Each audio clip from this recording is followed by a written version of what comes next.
Miss world పోటీలకు భాగ్యనగరం ముస్తాబవుతోంది. ఈ పోటీల్లో పాల్గొనే వారికి గ్రాండ్ వెల్కమ్ చెబుతూ తెలంగాణ ప్రభుత్వం ప్రత్యేక ఏర్పాట్లు చేస్తోంది. చారిత్రాత్మక ప్రాంతాలు, విదేశీయులు విడిది చేసే హోటల్స్ ను అధికారులు సుందరంగా తీర్చిదిద్దుతున్నారు. దీనిపై మరింత సమాచారం మా ప్రతినిధి నుమాన్ అందిస్తారు.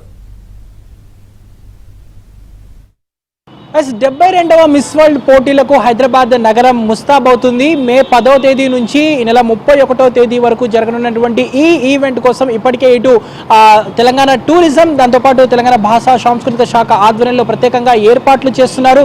దాదాపు 120 దేశాల నుంచి 140 మంది ఏదైతే ఈ కార్యక్రమంలో పాల్గొన్నటువంటి పరిస్థితి. సో ఈ నేపథ్యంలో వచ్చేటటువంటి విదేశీయులకు ఎవరైతే ఉన్నారో పార్టిసిపేట్స్, వారు ఎవరికి కూడా ఎక్కడ ఇబ్బందులు లేకుండా పూర్తిగా ఇటు జిహెచ్ఎంసీ తరఫున కూడా ప్రత్యేకంగా ఏర్పాట్లు చేస్తున్నటువంటి సిచ్యువేషన్ అయితే మనకు కనిపిస్తుంది. మరోవైపు ఇటు ఎయిర్పోర్ట్ కు వచ్చేటటువంటి ఎవరైతే విదేశీయులు ఉన్నారో వారికి ఘనస్వాగతం పలికేందుకు వీలుగా ఇటు సాంప్రదాయబద్ధంగా వారికి బొట్టు పెట్టి వారికి గ్రాండ్ గా వెల్కమ్ చెప్తున్నటువంటి సిచ్యువేషన్ కూడా మనకు కనిపిస్తుంది. సో ఇప్పటికే ఇటు మిస్ వరల్డ్ ఆర్గనైజేషన్ చైర్మన్ కూడా హైదరాబాద్ కి చేరుకున్నారు. దాంతో పాటు ఏదైతే దాదాపు 120 దేశాల నుంచి అందమైన భామలు ఈ కార్యక్రమంలో పాల్గొన్నటువంటి నేపథ్యంలో వచ్చినటువంటి వారికి ప్రత్యేకంగా ఆతిథ్యం ఇచ్చే విధంగా కూడా ఇటు తెలంగాణ రాష్ట్ర ప్రభుత్వం తరఫున ప్రత్యేకంగా ఏర్పాట్లు చేసినటువంటి పరిస్థితి. శంషాబాద్ ఎయిర్పోర్ట్ నుంచి దిగగానే అక్కడి నుంచి ఏదైతే ఇటు సిటీ వరకు మొత్తం కూడా దాదాపు 130 దేశాలకు సంబంధించినటువంటి ఫ్లాగ్స్ అన్ని కూడా పీవీ ఎక్స్ప్రెస్ పై ఉండేందుకు వీలుగా కూడా ప్రత్యేకంగా ఏర్పాటు చేశారు. మరోవైపు మనం చూస్తున్నాము ఏదైతే తెలంగాణ టూరిజం ప్లాజాలో కూడా మొత్తం కూడా కలర్ఫుల్ గా ఇటు ఏర్పాట్లు చేసినటువంటి సిచ్యువేషన్ ఉంది. సో మిస్ వరల్డ్ కి సంబంధించినటువంటి ఫ్లెక్సీలు, హోర్డింగ్లను కూడా ప్రత్యేకంగా ఏర్పాటు చేశారు. 1996లో తొలిసారిగా ఏదైతే ఈ ఈవెంట్ మిస్ వరల్డ్ ఈవెంట్ ఇటు భారత్లో జరిగింది. దాని తర్వాత ముంబైలో జరిగింది.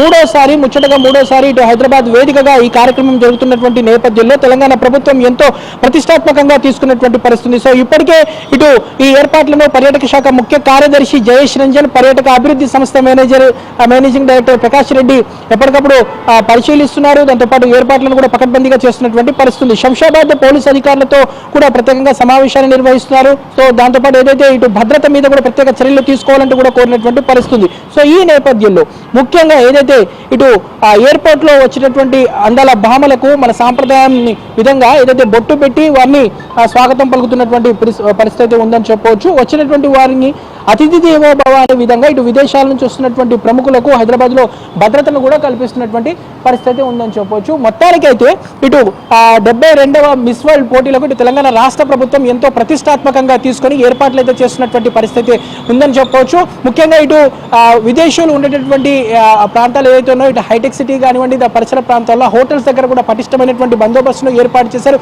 పూర్తిగా 3 రోజుల ముందుగానే తమ ఆధీనంలోకి తీసుకుంటామంటూ కూడా ఇప్పటికే ఇటు సైబరాబాద్ పోలీసులు కూడా చెప్తున్నటువంటి సిచ్యువేషన్ అయితే ఉందని చెప్పవచ్చు.